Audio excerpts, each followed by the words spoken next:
The report came out that Rich Paul, who did an interview about a week ago, said if the New York Knicks did not win a championship, and this is when I soured on the idea officially of bringing LeBron James to the New York Knicks, and I know a lot of people were soured on it anyway.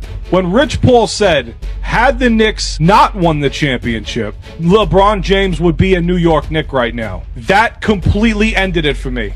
Because LeBron wants to go to a place where he's the centerpiece, where he's the savior in his own mind now. The Hollywood script is falling apart, and this time, even some of LeBron James' biggest defenders are struggling to explain it away. For years, LeBron and his longtime agent, Rich Paul, have controlled the narrative. But now, critics say the cracks are impossible to ignore. And if what just happened is any indication, one of the biggest stories surrounding LeBron's career may be starting to unravel right in front of everyone. Because here's the question nobody can ignore. Did LeBron James really have zero interest in joining the New York Knicks? Or are some people convinced Rich Paul is rewriting history to protect LeBron's image? The answers have sparked a massive debate across the NBA, and what was said on live television only poured gasoline on the fire. Stay with me, because this story gets even crazier. We need to break down the media storm that just exploded. Rich Paul, the powerful head of Clutch Sports, appeared on national television and made a bold claim. According to him, if the New York Knicks had won the NBA championship, there would have been no board for LeBron James to join, suggesting the idea was never even on the table. It sounded confident. It sounded convincing. But many fans weren't buying it for a second. Then came the moment that really caught everyone's attention. When Rich Paul was asked directly whether the Knicks had reached out about LeBron, his response immediately became a talking point.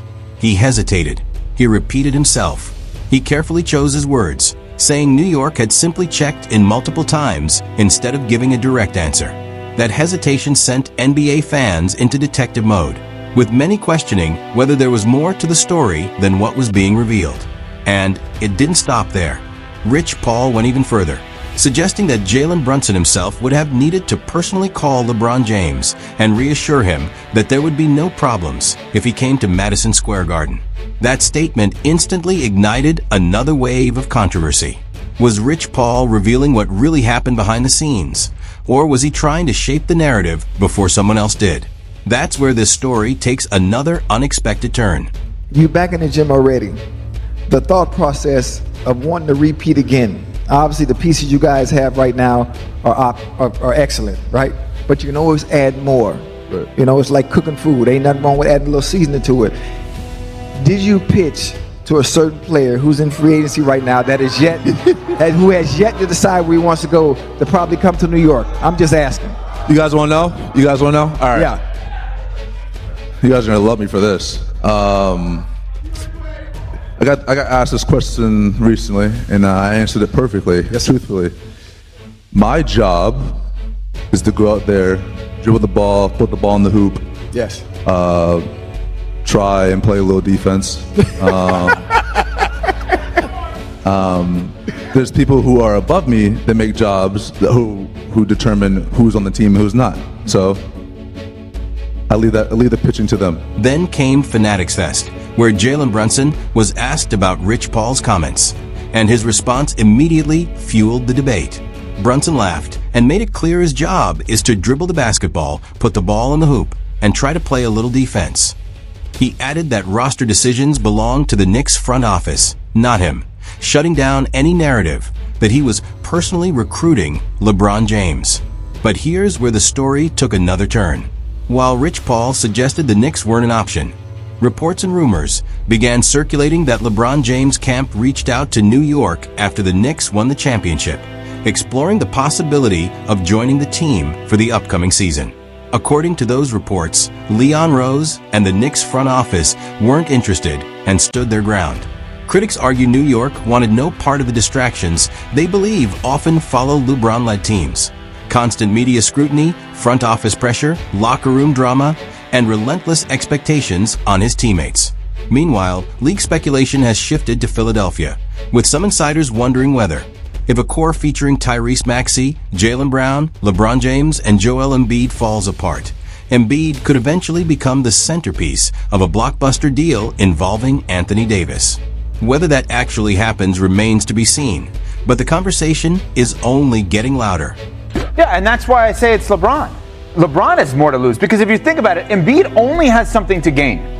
There's nothing to lose. When you think about Joel Embiid, what do you think about? The process. Trust the process. And you think about a long history of losing, not making it to the conference finals. His legacy is, I believe, set. It can only get better if they actually, two ways it gets better. If he makes it through the entire season on the Philadelphia 76ers roster, meaning not traded, which will be difficult to do. And wait, Embiid, you're saying if he makes the entire season staying on the 76ers roster? Correct. Not traded during the season? Correct. That's a win for him. Okay. That they don't trade him. Okay. But he is huge salary. Right. I know. Okay, I know. continue. And then as you progress, if they are to win a championship. So that's increasing in the legacy.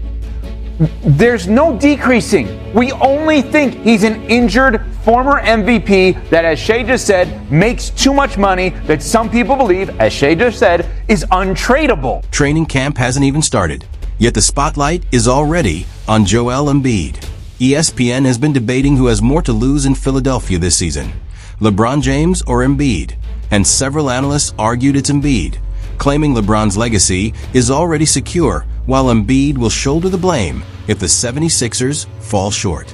Critics say that's the latest attempt to shield LeBron from criticism.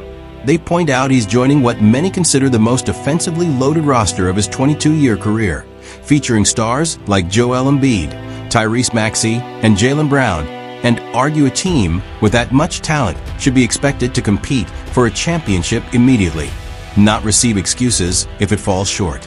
The debate only intensified when analysts highlighted Embiid's injury history, noting he has missed nearly 500 career games and has played only about half as many regular season games as LeBron over the past 3 seasons. But critics counter with one simple question. Didn't LeBron know all of that before signing? Reports indicate he met with Embiid in Los Angeles during the summer, heard that Embiid felt healthy, and still chose Philadelphia. That has fueled another wave of controversy. While LeBron's camp has pushed back against accusations of ring chasing, reports also describe the 76ers as his clearest path to an immediate championship. To critics, those two narratives don't line up, and that's why this debate keeps getting louder. Well, we always get criticized. But here's the criticism. Let me articulate the criticism as well as I can and see what Sham's 2 cents is. LeBron has definitely joined teams and put teams together, or been a part of putting teams together that were going to be, at the very least, extremely competitive. Now, when he did that in Cleveland, you understand they weren't going to make a move, obviously, that was going to make them competitive. He had to drag a substandard group into the finals. It's amazing. He stacked it in Miami, no question. Him and Wade were 2 of the 3 or 4 best players in the world on the same team. And Bosh was excellent. Or did everyone did? But and he was part of it. Like Wade and Bosh stacked it, right? And Pat Riley and you and a whole bunch of people, it was stacked. No, I didn't stack it. I was right. Okay. Even Max Kellerman, long viewed by many as one of LeBron James' biggest supporters, pushed back on his own podcast. Kellerman argued that LeBron is clearly chasing championships, saying fans get frustrated when he denies it because he wants to have his cake and eat it too. Critics say you can't leave a team claiming it wasn't built to win, immediately join another star-loaded roster, and then insist you're not ring chasing. That criticism has fueled comparisons across LeBron's career. In 2010, he joined Dwayne Wade, 26.6 PPG, and Chris Bosh, 24.0 PPG, 10.8 RPG, in Miami, winning 2 titles and 4 finals, but also suffering the shocking 2011 finals loss to Dallas, including LeBron's 8-point Game 4. In 2014, he returned to Cleveland alongside Kyrie Irving, 20.8 PPG, 6.1 APG, and Kevin Love, 26.1 PPG, 12.5 RPG, making 4 straight finals, but winning only 1 championship. In 2019, the Lakers landed Anthony Davis, 25.9 PPG, 12.0 RPG, 2.4 BPG, producing 1 title in the 2020 bubble before multiple early playoff exits. Now in 2026, LeBron joins a Philadelphia core featuring Joel Embiid, 34.7 PPG when healthy, Tyrese Maxey, 25.9 PPG, 6.2 APG, and Jaylen Brown, 23.0 PPG, creating another roster loaded with star power. Rich Paul defended those moves by comparing NBA free agency to ordinary workers pursuing better jobs, higher pay, and improved opportunities. But many fans reject that comparison, arguing that constantly joining superstar-loaded teams isn't the same as building a championship from the ground up. That's why the debate over LeBron's legacy continues to divide the basketball world. Supporters of Michael Jordan often point to a different path. Jordan stayed with the Chicago Bulls, endured 3 straight playoff losses to Detroit from 1988 to 1990, then broke through in 1991, eventually finishing 6-0 in the NBA Finals, with 6 Finals MVPs, 5 regular season MVPs, and 10 scoring titles. LeBron supporters counter with his unmatched longevity, but critics highlight his 22 seasons, 1 scoring title 2008, 6 finals losses, and 4 different franchises as evidence of a very different journey. Whether you believe LeBron is the GOAT or think his legacy has been built through superstar partnerships, one thing is undeniable. This Philadelphia experiment will be one of the biggest stories of the upcoming NBA season.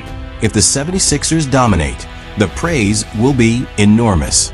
If they fall short, the blame game could become even bigger than the basketball itself. Now it's your turn. Do you believe LeBron ever seriously wanted to join the New York Knicks? Is Joel Embiid already being set up as Philadelphia's future scapegoat? Or will this star-studded roster silence every critic? Drop your thoughts in the comments below, because this debate is far from over. And if you want bold NBA breakdowns, real basketball debates, and the stories the mainstream media can't stop arguing about, make sure to like this video, subscribe to Hoop Lab, and turn on notifications so you never miss the next one.